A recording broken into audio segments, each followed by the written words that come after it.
Huygens पैदा तो बहुत रिच फैमिली में हुए थे, लेकिन बाद में उतने रिच नहीं रहे क्योंकि पिताजी की मृत्यु जल्दी हो गई और माताजी की एक शॉप थी जो माताजी के साइड से उनके दादाजी की तरफ से आई थी, तो उस केमिस्ट की शॉप की दवा बेचने वाली दुकान थी, उसी से चलता था, लेकिन फिर भी ठीक था। और चंद्रप्रकाश जी ये भाई साहब 16 साल की उम्र तक स्कूल नहीं गए। ये हाइगेंस जो थे ये 16 साल तक की उम्र तक स्कूल नहीं इनको भेजा गया था, घर में ही पढ़ते थे, जो कुछ पढ़ते थे घर में पढ़ते थे, लेकिन घर में उनके पढ़ने की व्यवस्था थी, आते थे उनके ट्यूटर्स आते थे, पढ़ाया करते थे चीज़ों को। और बाद में फिर ये इन्होंने यूनिवर्सिटी में पढ़ाई की और बहुत सारी चीज़ें इन्होंने भी निकाली, बहुत सारी चीज़ें। सेंट्रीपिटल फोर्स जिसको हम कहते हैं, अगर सर्कल में चल रहा हो तो कैसा फोर्स अंदर की तरफ लगेगा, उसका इक्वेशन इन्होंने निकाला। सैटर्न के रिंग्स इन्होंने ढूंढे और उसका जो एक उपग्रह है, मून है टाइटन, ये इन्होंने ढूंढा। पेंडुलम क्लॉक इन्हीं का बनाया हुआ है और हाल तक, मतलब मैं जब आपकी उम्र का था उस समय तक तो थी ही ये घड़ियाँ, दीवार में लगी रहती थी, लटकता रहता था एक ऐसा गोल, नीचे में गोल और ऐसे डंडी लटकती रहती थी और हिलता रहता था और उसी से घड़ी चलती थी। हाँ देखिए, हाँ तो ये सब तरह की घड़ियाँ तो बहुत बाद, बैटरी वाली बहुत बाद में आई हैं। पहले वो पेंडुलम की ही क्लॉक चलती थी और लंबे समय तक, मेरे बचपन तक तो ये थी। तो ये उनका बनाया हुआ, हाइगेंस साहब का बनाया हुआ है। हाँ नेक्स्ट, इनका जो पूरा ख्याल था जो कि एक्सपेरिमेंट्स पर बेस्ड था, इनका भी ख्याल, ऐसा नहीं कि बैठे बैठे ख्याल, वो था कि लाइट जो है वो वेव्स की तरह चलती है और चलने के लिए कुछ माध्यम चाहिए, किसी को हिलाना पड़ेगा। तो इसके लिए उन्होंने सोचा, बहुत सारे लोगों ने उस समय ऐसे ही सोचते थे कि कोई भी तरंग है तो कोई पार्टिकल्स होने चाहिए तब तो हिलाएंगे, हिलने की प्रक्रिया यहाँ से वहाँ जानी है ना, तो पार्टिकल हो तब तो हिलाएं। तो और वैसा कुछ दिखता नहीं है, वैसा कोई पार्टिकल्स वैसा दिखता नहीं है। हवा जो है वो, हवा से लाइट चलने की कोई व्यवस्था नहीं है, क्योंकि हवा के कणों को हिला करके अगर लाइट को चलाना हो तो 3 लाख किलोमीटर प्रति सेकंड की स्पीड नहीं पैदा कर सकते। तो उन्होंने कल्पना की कि अच्छा हमें दिखता नहीं है लेकिन कुछ एक है, कोई एक दूसरा माध्यम है जो कि है, उसी में से होकर के लाइट जाती है। तो उसके आधार पर उन्होंने बहुत कुछ अपना चीज़ें बनाई और उसके आधार पर सभी चीज़ें, परावर्तन, रिफ्लेक्शन, रिफ्रैक्शन, ये सब चीज़ें उससे एक्सप्लेन कर दी। हाँ, सबसे महत्वपूर्ण बात इनकी ये, इन्होंने ये लॉजिक रखा, ये तर्क रखा। और आप देखो ध्यान से करना, हम क्या करना चाहते हैं कि ये यहाँ से लेज़र जा रही है और वहाँ दीवार पे पड़ रही है और आप इधर से लेज़र लगाना।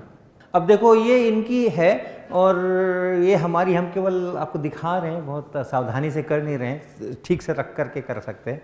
हम इधर से ऐसे लाइट ले जा रहे हैं, ये इधर से ऐसे लाइट ले जा रहे हैं। हम अपना ऊपर नीचे करके ऐसा कर सकते हैं ना कि इनकी जो बीम है उसको हम कट करते हुए जाएं। इनकी बीम फिक्स्ड है, आप यहाँ पे ऐसे टिका दीजिए, इनकी बीम फिक्स्ड है, ये बीम ऐसे जा रही है। अब हमारी बीम ऐसे जा रही है, या तो ऊपर से जा रही होगी या नीचे से जा रही होगी। अगर इसके ऊपर से जा रही है, अभी ऊपर से जा रही है ना, तो हम नीचे कर देंगे, नीचे कर देंगे। अभी तो नीचे से जा रही है, इनकी बीम तो यहाँ से जा रही है, मेरी उसके नीचे से जा रही है, तो कहीं तो कट करती हुई भी जाएगी ना। उस स्थिति की कल्पना करो जहाँ कट करती हुई जा रही है। और किसी एक को देखो, इनकी वाली को देखना, योगेश जी वाली को देखना जो कुर्सी के पीछे है, कंप्यूटर के पीछे है, और मैं अपनी बंद करता हूँ और मैं अपनी चालू करता हूँ, कोई फर्क पड़ता है क्या उस पर? कोई फर्क नहीं पड़ता ना। तो हाइगेंस का कहना था कि अगर ये पार्टिकल्स होते, अगर यहाँ से लाइट के पार्टिकल्स निकल करके वहाँ जा रहे हैं और उधर से भी लाइट के पार्टिकल्स निकल करके जा रहे हैं, बहुत स्पीड में जा रहे हैं और आपस में वो बीच में टकराते, तो कुछ तो होता। जब एक ऐसे पार्टिकल्स जा रहे हैं तेजी से और इधर से भी तेजी से आ रहे हैं, हाँ, तो अगर जंक्शन के ऊपर, चौराहे के ऊपर एक तेजी से आ रहा हो और दूसरा भी दूसरी तरफ से तेजी से आ रहा हो और एक ही जगह पर आ जाए, तो कुछ तो होगा ना। ऐसा थोड़ी होगा कि वो वाली अपनी बड़े बढ़िया सुरक्षित वहां पहुंच जाए और ये वाली वैसी की वैसी सुरक्षित वहां पहुंच जाए। लेकिन यहां तो वही हो रहा है, यहां तो वही हो रहा है। काट भी दिया तब भी कोई फर्क नहीं पड़ा, बीम इधर से जाए, इसको मैंने बंद कर दिया तो भी उतर वैसी ही बीम जा रही है, इसको हमने चालू कर दिया तो भी वैसी ही बीम जा रही है। हाइगेंस का कहना था ये पार्टिकल्स नहीं हो सकते, तरंगें हो सकती हैं। मैं आवाज निकालता हूं, या आवाज इधर से इधर जा रही है, आप उधर से आवाज निकालो, वो आवाज इधर से इधर जा रही है, वो एक दूसरे को क्रॉस करके जाती है, उसमें समस्या नहीं होती है। उसमें उधर वाले को वो वाली आवाज़ उधर चली जाएगी, वो वाली उधर चली जाएगी। ये नहीं कि दोनों आपस में टकरा गई, ना उसे कुछ समझ आ रहा है ना उसे कुछ समझ आ रहा है, ऐसा नहीं होता। स्टेशन के ऊपर कितनी आवाज़ें होती हैं, सब तरफ से आवाज़ें होती हैं, लेकिन फिर भी हम जिसको सुनना चाहते हैं उसको सुन लेते हैं। ऐसा नहीं होता कि बाकी की आवाज़ें उसको इधर उधर करते हैं। तो ये सब तरह की चीज़ें थी, इसीलिए वो वेव की तरह से लाइट को पूरा समझने की कोशिश करते थे। हाँ आगे बढ़ो। तो सारे जो लॉज हैं उन्होंने वो वेव्स के आधार के ऊपर निकाल दिए और निकल भी गए, ठीक है। लेकिन दोनों में एक बहुत बड़ा फर्क हुआ, न्यूटन ने भी सारे लॉज निकाल दिए, आई बराबर r, sine i by sine r बराबर रिफ्रैक्टिव इंडेक्स, वो सब उन्होंने भी निकाले, इन्होंने भी निकाल दिए, दोनों ने निकाल दिए। तो ये वाला ठीक कि वो वाला ठीक। एक फर्क था न्यूटन के इसमें, जब आप रिफ्रैक्शन करते हो और हवा से पानी में जा रही है या शीशे में जा रही है, तो वो किधर मुड़ती है? लंब की तरफ मुड़ती है, टुवर्ड्स द परपेंडिकुलर। पता है आपको? नहीं पता है क्या? Dettol bottle. जब पानी इधर मान लो नीचे में पानी है और ऊपर में हवा है और लाइट ऐसे जा रही है, ऐसे जा रही है, तो अगर पानी ना होता तो ऐसे सीधी चली जाती, और ये पानी का सरफेस है, ये वो परपेंडिकुलर है, नॉर्मल है, तो ये सीधी जो नहीं जा करके मुड़ती है, इस नॉर्मल के साइड में मुड़ती है। नॉर्मल से ऐसे नहीं मुड़ती है, ऐसे मुड़ती है।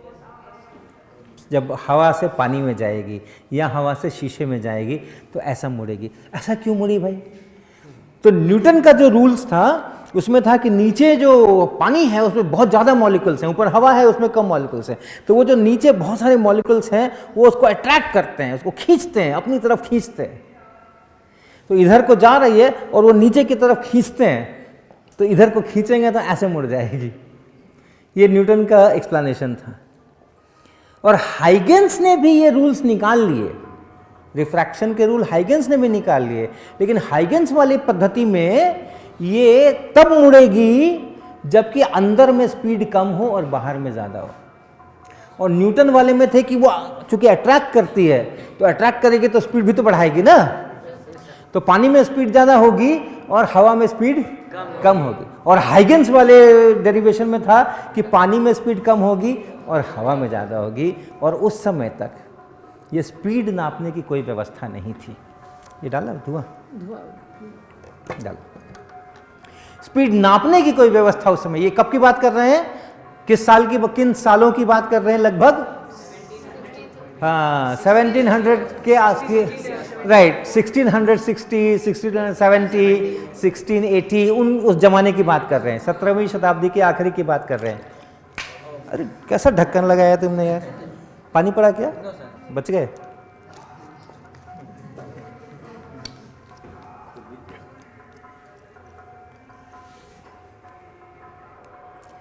दिख रही है? मुड़ती हुई दिख रही है?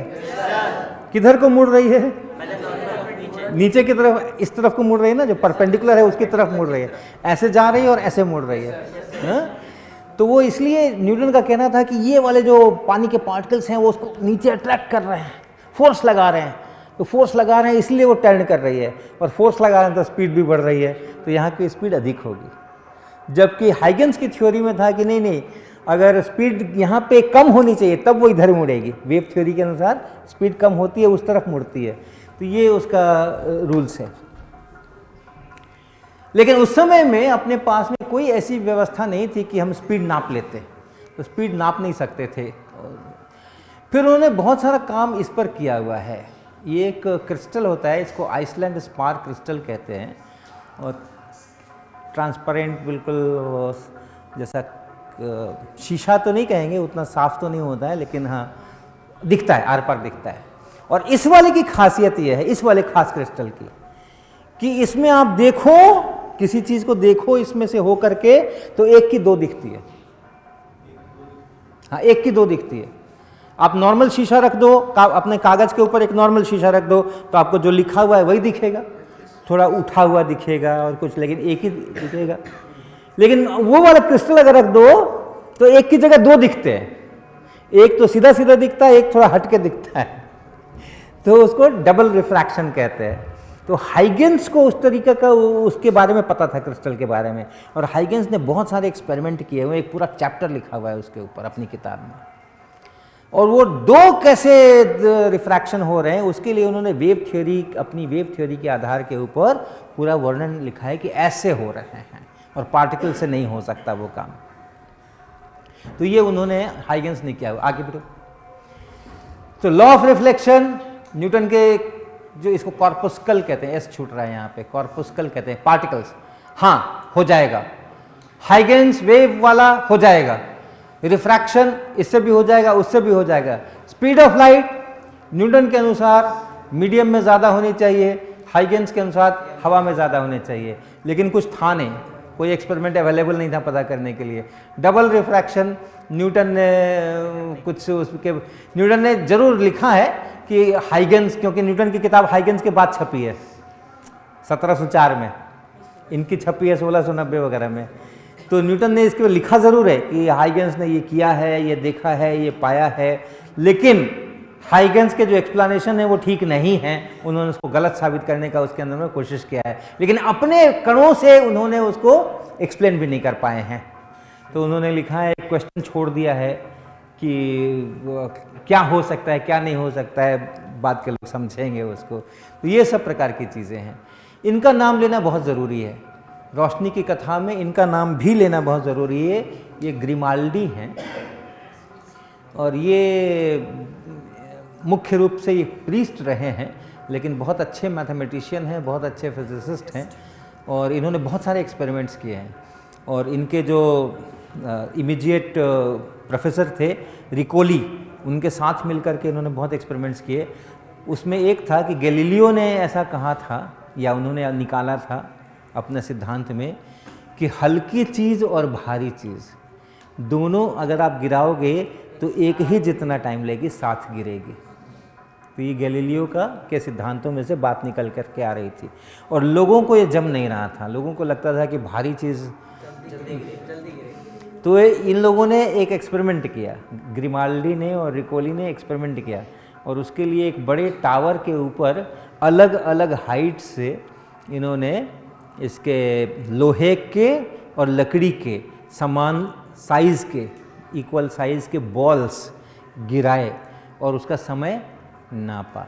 समय कैसे नापा, घड़ी तो थी नहीं, लेकिन पेंडुलम का पता हो गया था कि पेंडुलम बराबर समय लेता है और वगैरह वगैरह।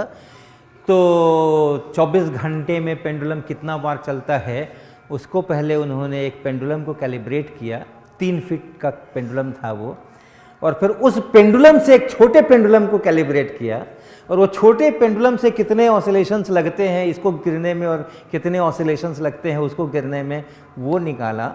और कहते हैं कि उसमें भी वो ठीक ठीक रिदम आए, उसके लिए उन्होंने एक म्यूज़िक पार्टी को भी बुलाया था और उसको धुन बजाने को कहा था, और इसी रिदम में बनाया, जैसे वो हारमोनियम पर देते हैं ना, ताल देते हैं या उस पर, तो उसी तरीके से ये पेंडुलम उसका ताल दे रहा है और आप म्यूज़िक बचाओ, वगैरह वगैरह करके बहुत एक्यूरेटली निकालने की कोशिश की थी। और इन्होंने पाया कि लोहे का बॉल जो है वो लकड़ी की बॉल की अपेक्षा जल्दी गिरता है, या समान सब उतना ही समय लेता है, या कम अधिक समय लेता है। इन्होंने पाया कि लोहे का बॉल जल्दी गिरता है और लकड़ी का बॉल देर में गिरता है, और बहुत बार एक्सपेरिमेंट रिपीट किया, अलग अलग हाइट से रिपीट किया, और इन लोगों ने लिखा कि गैलीलियो गलत बोलते हैं। तो ये सब एक्सपेरिमेंट्स इन्होंने किए। विज्ञान ऐसे ही चलता है, गैलीलियो बड़े आदमी हैं तो उनकी बात मान लें, ऐसा नहीं। हम करेंगे, हम एक्सपेरिमेंट करेंगे और करके देखेंगे, अगर नहीं आया तो नहीं आया। हालांकि बाद में दूसरी बातें समझ में आई, ये हवा का रेसिस्टेंस है, ये है वो है, हवा न होती तब वो बाद में रॉबर्ट हुक ने इसका समाधान क्या, वो ये हवा के कारण से ऐसा हो रहा है, लेकिन एक्सपेरिमेंट्स ऐसे ही होते हैं वगैरह वगैरह। सबसे बड़ी चीज़ जो इन्होंने की हुई है, इनका समय, आप तो पीछे जाना, जरा पीछे जाना, पीछे जाना। हाँ देखो इनका टाइम देखो, 1618 से शुरू हुआ है, जन्म है इनका 1618 में, 1663 में इनकी मृत्यु हो चुकी है। और ये सारी जो हम कहानियाँ हाइगेंस की और न्यूटन की कह रहे हैं, वो सब 1660 के बाद की कहानियाँ हैं। और उस समय में, उस काल में इन्होंने डिफ्रैक्शन का एक्सपेरिमेंट किया था। आप जानते हैं डिफ्रैक्शन कुछ होता है, इसके बीच में कुछ रख सकते हो क्या? आप जानते हैं रोशनी के बीच में अगर मैं कोई चीज़ रख दूं तो क्या होता है? अगर मान लो रोशनी इधर से आ रही हो और ये चौक रख दूं तो दीवार पर क्या होगा? शैडो आएगा, है ना, शैडो आएगा। जितनी दूर में ये रोशनी यहाँ रुक गई उतनी दूर में वहाँ अंधेरा होगा और आगे पीछे रोशनी रहेगी, शैडो आएगा। तो आप देख भी सकते हो, ये देखो ये जा रही है, यहाँ पे अगर मैं इसको बीच में ले आऊँ तो ख़त्म हो गई, है ना, इसकी बीम पतली है ना, तो आपको शैडो ही शैडो है पूरी की पूरी लाइट रुक गई, ये पूरी की पूरी लाइट जो है वो रुक गई। प्रोजेक्टर के सामने सर कहीं आएगा, हाँ राइट राइट राइट राइट, ये देखो शैडो आ रहा है। जब हमने ये बीच में रख दिया तो यहाँ पे जो रोशनी रुक गई उतनी जगह वहाँ अंधेरा है ना, और बाकी में रोशनी है। अब इन्होंने ये एक्सपेरिमेंट्स बड़े सावधानी पूर्वक किए और ये देखा कि अगर आप फिर वैसे ही एक अंधेरे कमरे में, ये सब थोड़ी उस समय हुआ करते थे, अंधेरे कमरे में सूरज की एक पतली सी किरण लेकर के आए, रोशनी लेकर के आए, और उसके बीच में उन्होंने एक रॉड रखा, एक पतली सी रॉड रखी। तो उधर से जो धूप आ रही है उस धूप की बीम में उन्होंने पतला सा निडल टाइप का एक रखा, और उसका जो शेडो बनना था, ओके आप होल्ड करोगे, एक होल्ड करो, इसको पकड़ो, इधर से पकड़ो और हम कोशिश करते हैं, वहाँ देखना बीम कैसी जाती है,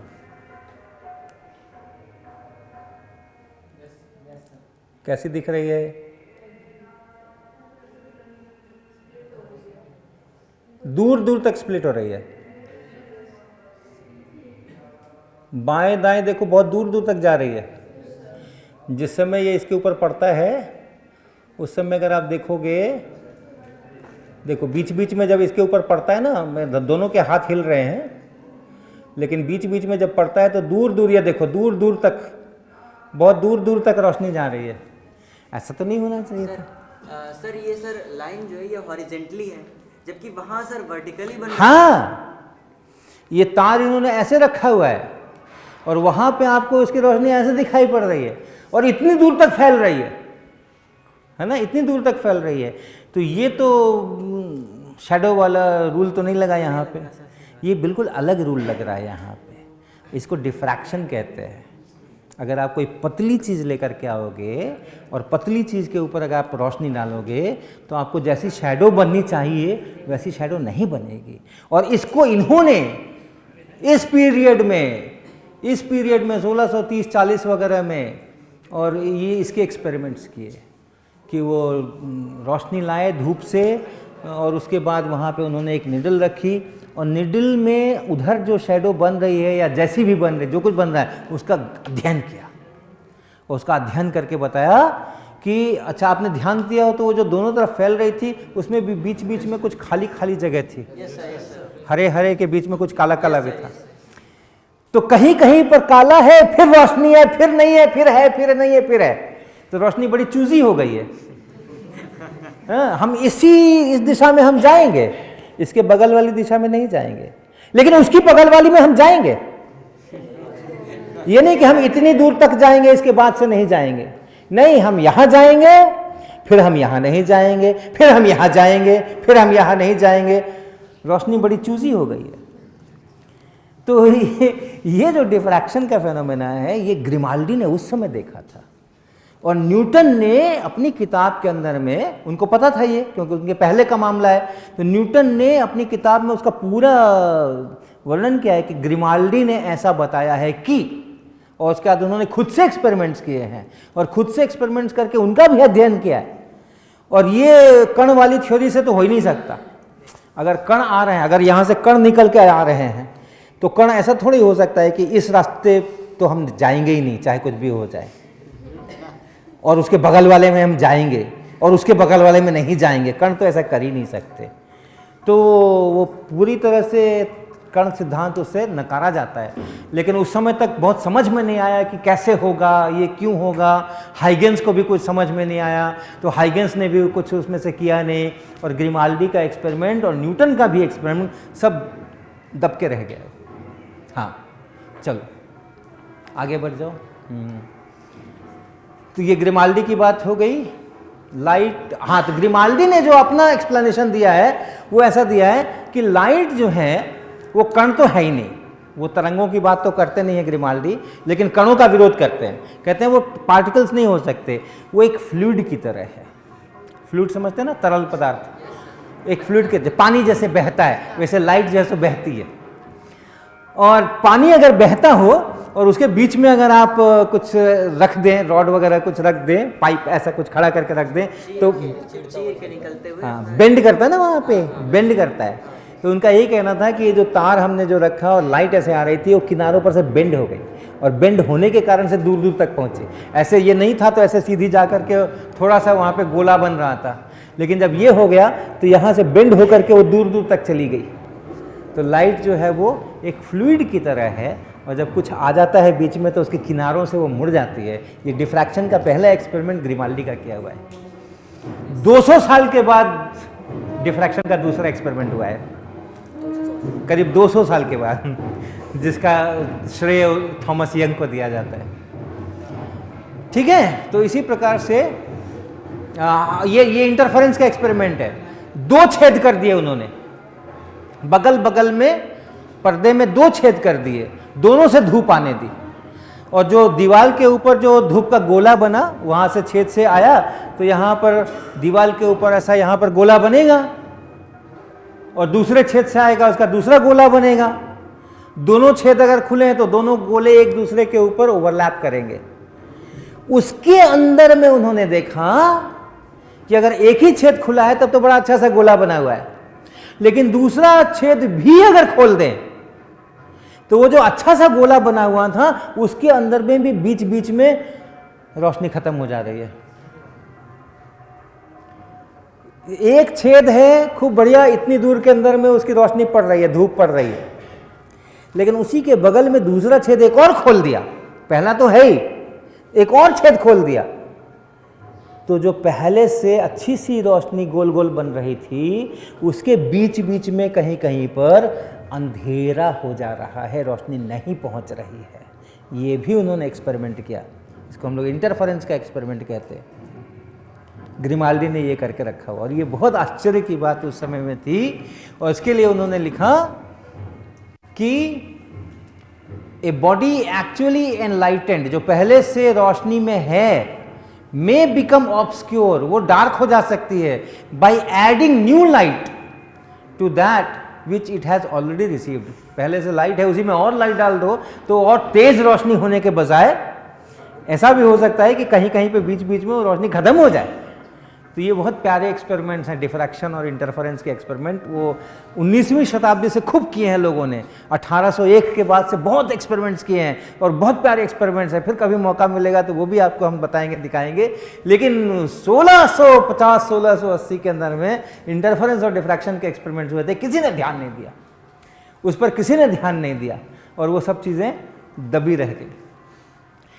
हाँ जी, चलो आगे क्या है देखें। न्यूटन ने भी फिर इसके ऊपर काफ़ी काम किया, लेकिन उसको कुछ समझ में नहीं आया, तो उन्होंने एडमिट किया है कि ये हम प्रॉपरली एक्सप्लेन नहीं कर पा रहे हैं। ये न्यूटन ने भी किया, ये भी अच्छी बात है। हमारी कोई ईगो नहीं है, हमने बोला कि हाँ हमारी थ्योरी है, और कोई एक्सपेरिमेंट ऐसा हो गया जो मेरी थ्योरी से नहीं समझ आ रहा है, तो एक वैज्ञानिक कभी जिद नहीं करता कि नहीं ज़बरदस्ती किसी तरह से खींच तान करके लोगों को कन्विंस कर दें, ऐसा नहीं होता। वैज्ञानिक समझता है कि अच्छा ये चीज़ हमारी थ्योरी से नहीं हो रही है, तो एडमिट कर लेता है कि हाँ मेरी से नहीं हो रही है, कोई और आओ भाई, कोई और आओ, आगे बढ़ाओ काम को। ठीक है, चलो नेक्स्ट।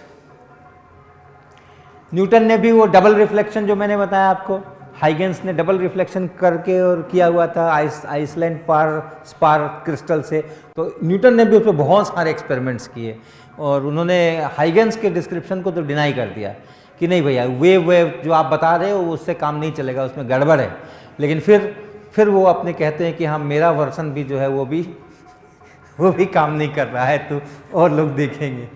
ऑलराइट, करीब 100-125 साल तक यही सिचुएशन चली। हाइगेंस की मृत्यु हो गई, न्यूटन्स की मृत्यु हो गई। वेव है कि पार्टिकल, लाइट जो आ रही है तो पार्टिकल्स आ रहे हैं कि तरंगे आ रही हैं, इसका कुछ समझ नहीं आया।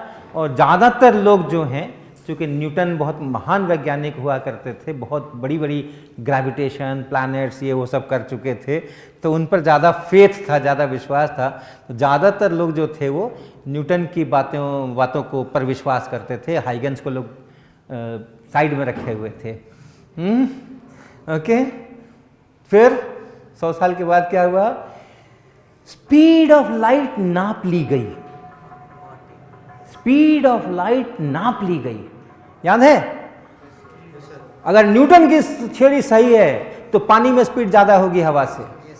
हाइगेंस की थ्योरी, वेव अगर तरंगों के रूप में चल रहा है तो पानी के अंदर में कम होगी, कणों के रूप में चल रहा है तो पानी के अंदर में ज्यादा होगी। नाप अभी तक नापा नहीं था।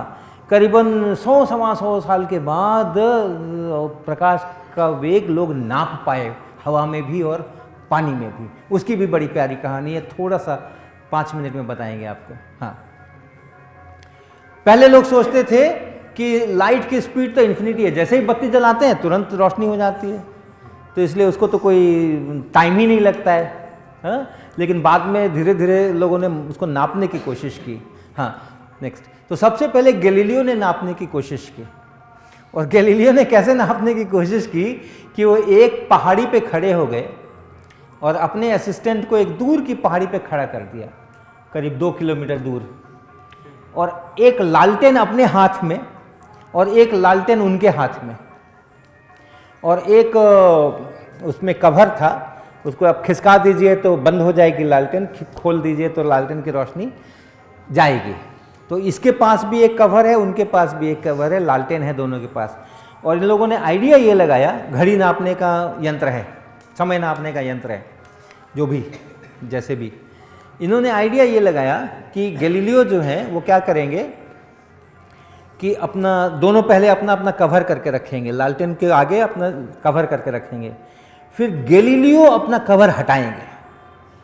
तो गैलीलियो जब कवर हटाएंगे तो रोशनी इनके लालटेन से चल करके इनके सहायक की आंखों पे पड़ेगी और तब उनको दिखेगा कि अच्छा रोशनी आई, अभी तक तो बंद है। तो जब उनको दिखे कि रोशनी आई, उस समय में वो जो सहायक हैं वो अपना कवर हटाएंगे। वो जब कवर हटाएंगे तो उनके लालटेन की रोशनी चल करके गैलीलियो तक आएगी। और जब अपना कवर, ये गैलीलियो ने अपना कवर हटाया था तो घड़ी चालू कर दी थी, और जब उनकी लालटेन को फिर देख लेंगे जलती हुई तो फिर से घड़ी बंद कर देंगे और उसका समय नाप लेंगे कि कितना समय गुजरा। इतने समय में लाइट यहाँ से वहाँ गई है और फिर वहाँ से यहाँ आई है, तो उससे लाइट की स्पीड निकल जाएगी। ऐसा करने की इन्होंने कोशिश की, लेकिन कुछ भी नहीं हुआ, होना ही नहीं था। 2 किलोमीटर लाइट को चलने में कितना समय लगना था भाई? 1 सेकंड में 3 लाख किलोमीटर चलती है।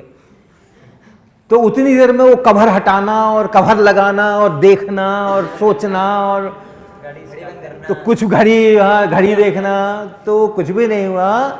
और ये इतना ही कह पाए कि भैया ये बहुत तेज चलती है लाइट, हमें पता नहीं कितना तेज चलती है।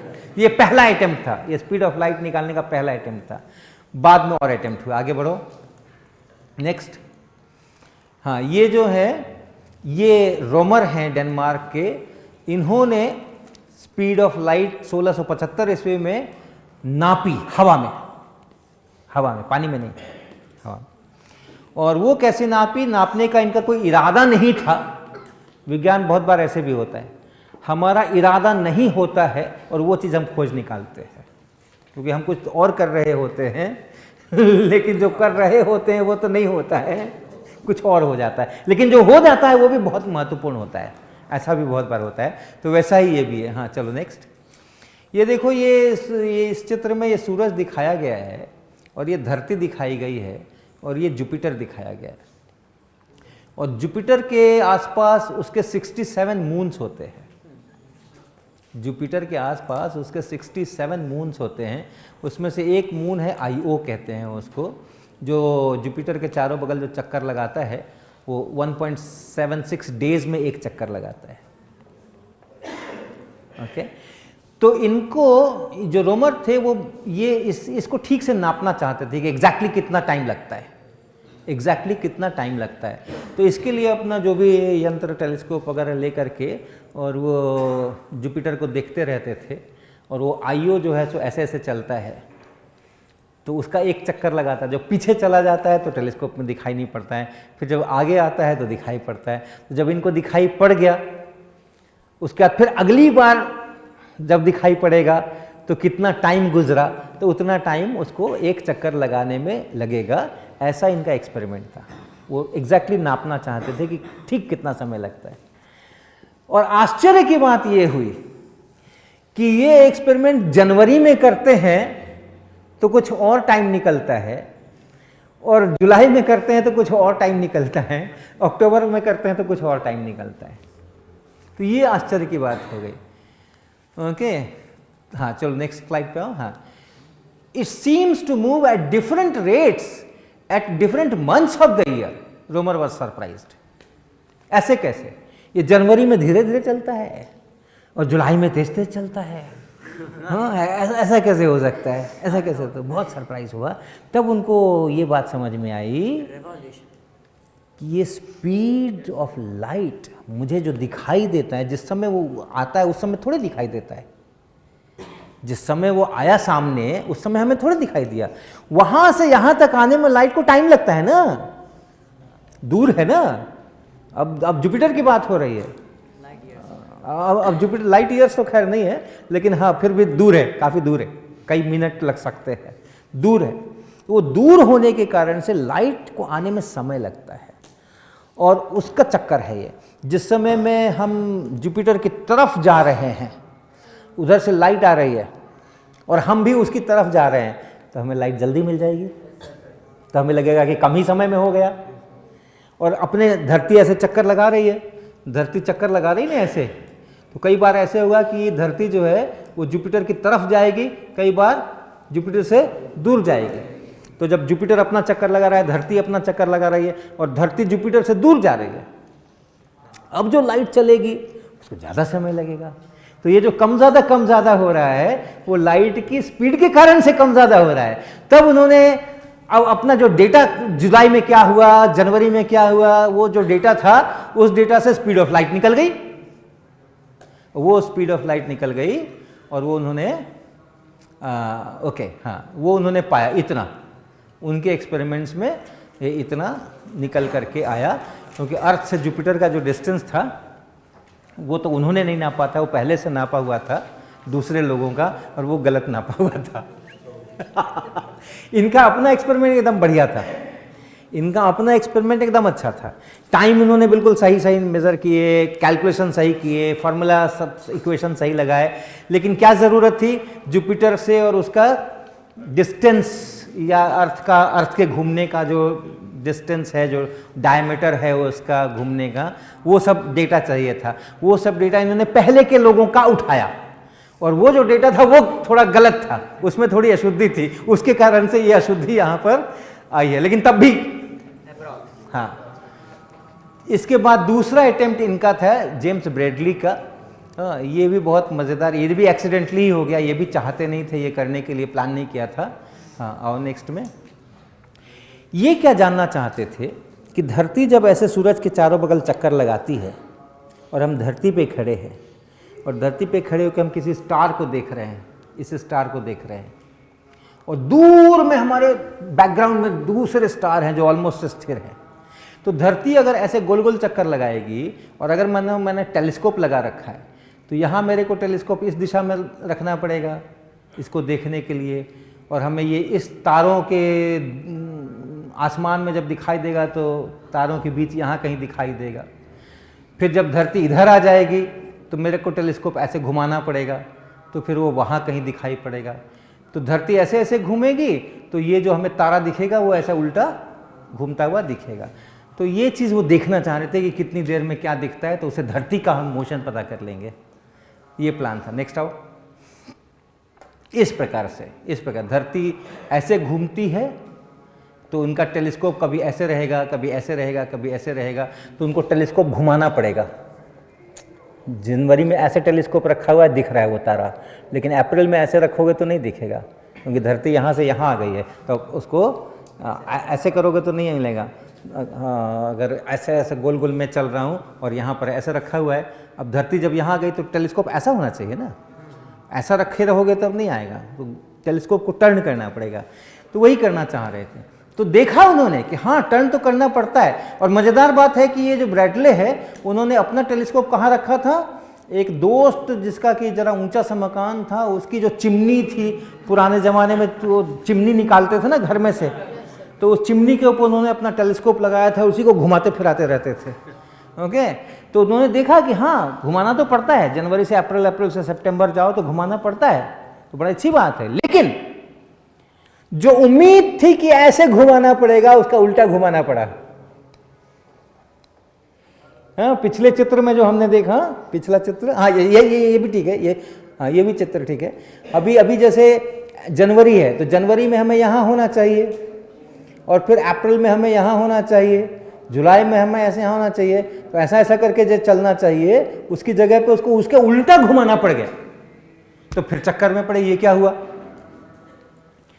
आगे आओ, और आगे और आगे। हाँ, तो ये इस तरह की चीज है। देखिए, अगर मान लीजिए वर्षा हो रही है वर्टिकल, और छाता लेके हमें खड़े रहना है, तो हम ऐसा छाता लेके खड़े रहेंगे, ठीक है, ऐसे छाता रखेंगे। लेकिन अगर आप कार पे चल रहे हो या अपनी मोटरसाइकिल पे चल रहे हो तो आपको वर्षा ऐसे सिर के ऊपर नहीं मारती है, वर्षा ऐसे मारती है। ज़मीन पे अगर आप खड़े हैं उसको वर्षा ऐसे मारती है। लेकिन जो स्पीड से चल रहा है, साइकिल से या स्कूटर से या स्कूटी से, तो उसको वर्षा ऐसे नहीं मारती है, उसको वर्षा ऐसे मारती है, तो उसको छाता थोड़ा टेढ़ा करना पड़ता है। तो यहाँ वही चीज़ हो रही है, रोशनी तो इधर से आ रही है लेकिन धरती चल रही है ना आगे, तो उसको अपना छाता टेढ़ा करना पड़ेगा, तो टेलीस्कोप उसको और जरा झुकाना पड़ेगा। तो ये जो छाता वाला मामला हो गया, टेलीस्कोप को उसके कारण से घुमाना पड़ रहा है। जो वो वाला था जो हमने पहले किया था वो भी है, लेकिन उसके कारण बहुत थोड़ा सा घुमाने की जरूरत थी, और इसके कारण ज्यादा घुमाने की जरूरत थी, तो फिर अंत में ऐसा ही वाला घूमेगा वो।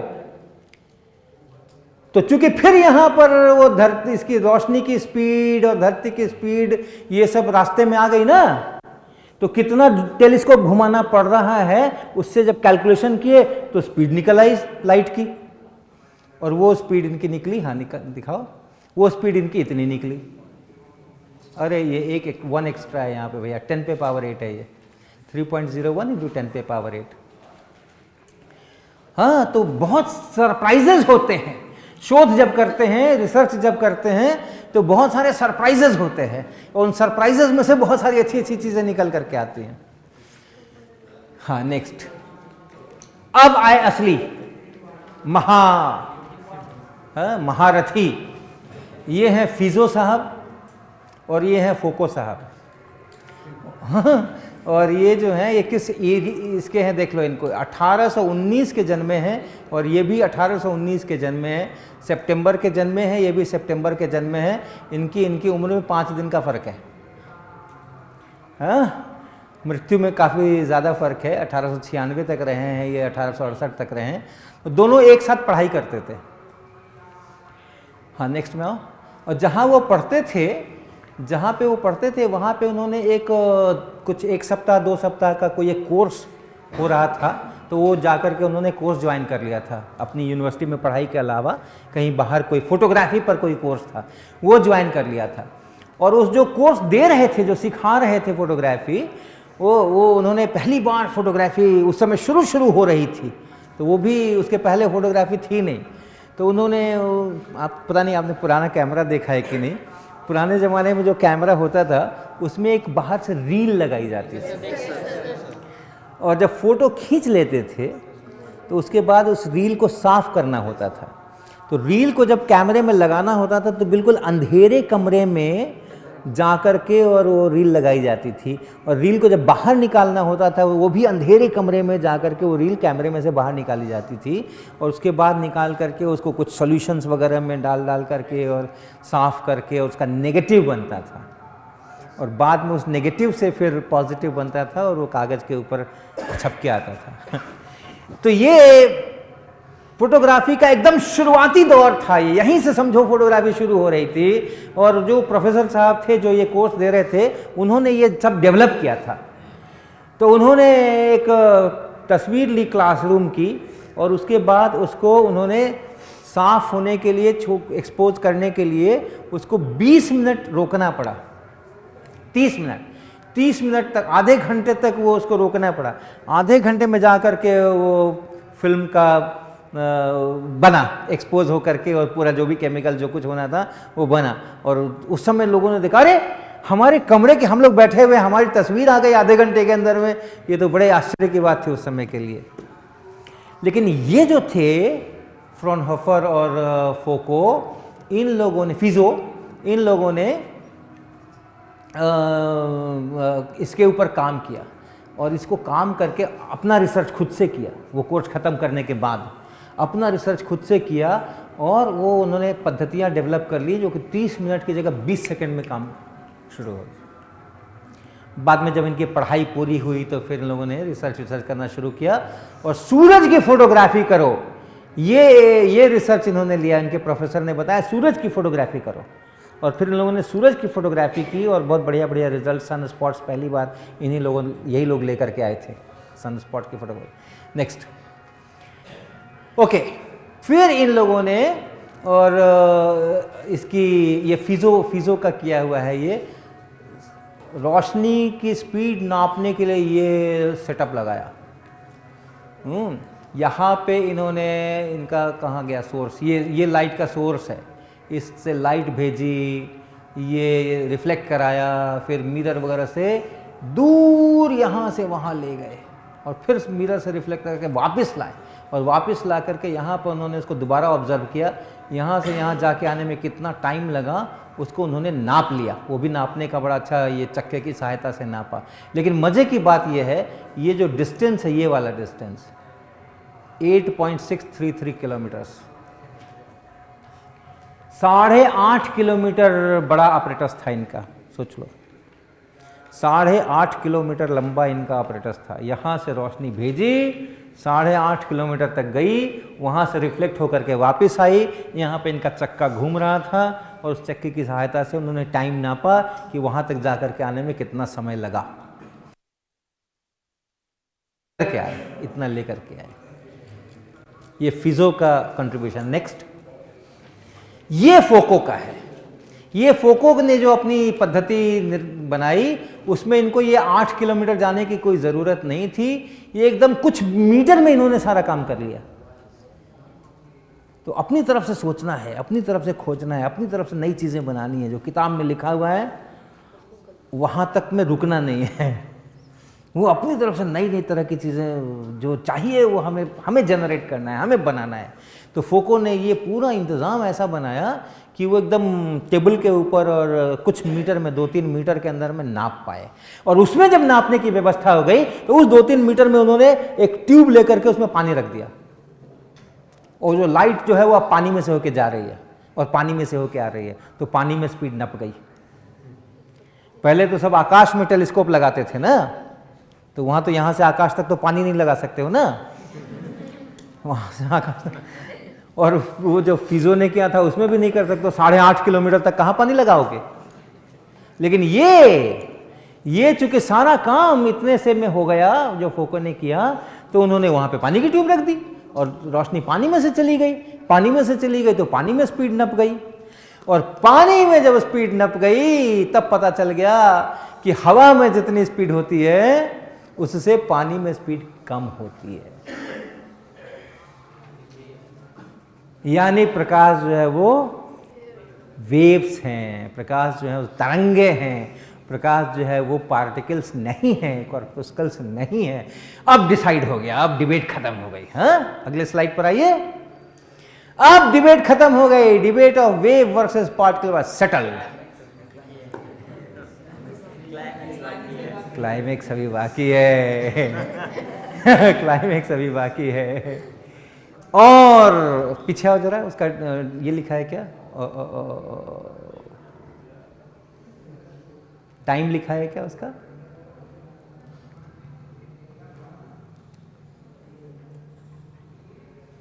यहां से आ जाओ। हाँ, राइट राइट राइट। हाँ, नीचे जाओ नीचे जाओ नीचे, लास्ट लास्ट लास्ट तक, ऑलमोस्ट लास्ट तक। हाँ बस, और हाँ बस बस बस, हाँ ठीक है, और थोड़ा और थोड़ा और थोड़ा और थोड़ा और थोड़ा और। हाँ रुको, इसके पीछे जाना।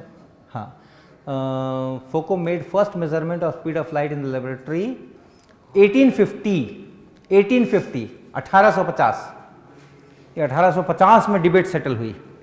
जब पता चला कि पानी में कम होती है स्पीड, तब पूरी तरह से डिबेट सेटल हो गई। इसके बीच में भी और बहुत सारी चीज़ें हुई हैं जो हमने नहीं बताई हैं। 1850 में ये हुआ, और 1900 आते आते मिलॉर्ड केस दोबारा ओपन किया जाए,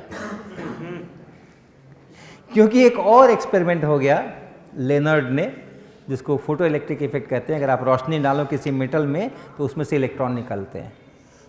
वो एक्सपेरिमेंट कर दिया 1897 में, और वो एक्सपेरिमेंट फिर वेव थ्योरी से एक्सप्लेन नहीं हुआ। वो एक्सपेरिमेंट वेव थ्योरी से एक्सप्लेन नहीं हुआ, वो पार्टिकल थ्योरी को फिर से लाना पड़ा। तो क्लाइमेक्स अभी बाकी है, उसकी कहानी फिर कभी। चलो, थैंक यू।